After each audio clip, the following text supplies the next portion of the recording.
Parliament ఇకపై శత్రు దుర్భేద్యంగా మారబోతుంది. మొన్నటి 0 ఓవర్లో జరిగిన ఘటన నేపథ్యంలో సెక్యూరిటీ టైట్ చేశారు. పార్లమెంటు కాంప్లెక్స్ మొత్తం ఇకపై సిఐఎస్ఎఫ్ జవాన్ల చేతుల్లోకి వెళ్లనుంది. జూన్ 4 తర్వాత కొత్త ప్రభుత్వం కొలువుదీరగానే పూర్తి స్థాయిలో ఆపరేషన్స్ మొదలవుతాయి. పార్లమెంట్ భవనం నలుచెరగుల భద్రత కట్టుదిట్టం. చీమ చిటిక్కుమన్నా అలర్ట్ అయ్యే బలగాలు. విధుల్లోకి కొత్తగా 3317 సిఆర్పీఎఫ్ సిబ్బంది. సెక్యూరిటీ సవాళ్ల నేపథ్యంలో సరికొత్త దళం సిద్ధం. గత ఏడాది ఘటనతో సిఆర్పీఎఫ్కు ఉద్వాసన.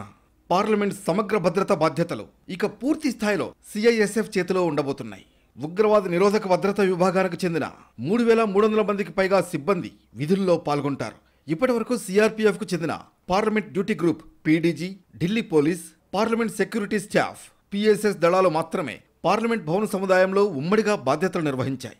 గతేడాది డిసెంబర్లో శీతాకాల సమావేశాల సమయంలో పార్లమెంట్లో అలజడి ఘటన తీవ్ర కలకలం రేపడంతో భద్రతపై అనేక సందేహాలు తలెత్తాయి. దీంతో కాంప్లెక్స్లో సమగ్ర భద్రత బాధ్యతలను సిఐఎస్ఎఫ్కు అప్పగించాలని కేంద్రం నిర్ణయించింది. ఈ క్రమంలోనే పాత భద్రతా సిబ్బంది స్థానంలో 3317 మంది సిఐఎస్ఎఫ్ బలగాలను నియమించారు. కాంప్లెక్స్లోని అన్ని సెక్యూరిటీ పాయింట్లను సిఐఎస్ఎఫ్కు అప్పగించారు. పార్లమెంట్ కాంప్లెక్స్లోని అన్ని ఎంట్రీలు, అగ్నిమాపక విభాగం, సీసీటీవీ పర్యవేక్షణ control room, communication centre, dog squad, watch టవర్ల దగ్గర సిఐఎస్ఎఫ్ సిబ్బందిని నియమించారు.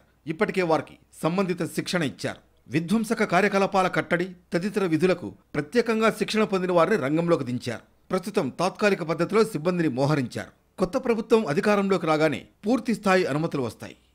గతేడాది డిసెంబర్ 13న లోక్సభలో 0 ఓవర్ జరుగుతుండగా 2 దుండగులు విజిటర్స్ గ్యాలరీలో నుంచి సభలోకి దిగి గందరగోళం సృష్టించారు. అదే సమయంలో పార్లమెంట్ భవనం వెలుపల 2 వ్యక్తులు స్మోక్ క్యానిస్టర్లతో ఆందోళన చేశారు.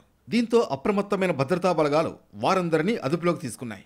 ఈ క్రమంలోనే ఢిల్లీలోని పలు కేంద్ర మంత్రిత్వ శాఖల భవనాలతో పాటు విమానాశ్రయాలు, అణుశక్తి, ఏరోస్పేస్ కేంద్రాలు, ఢిల్లీ మెట్రో దగ్గర భద్రతను కట్టుదిట్టం చేశారు.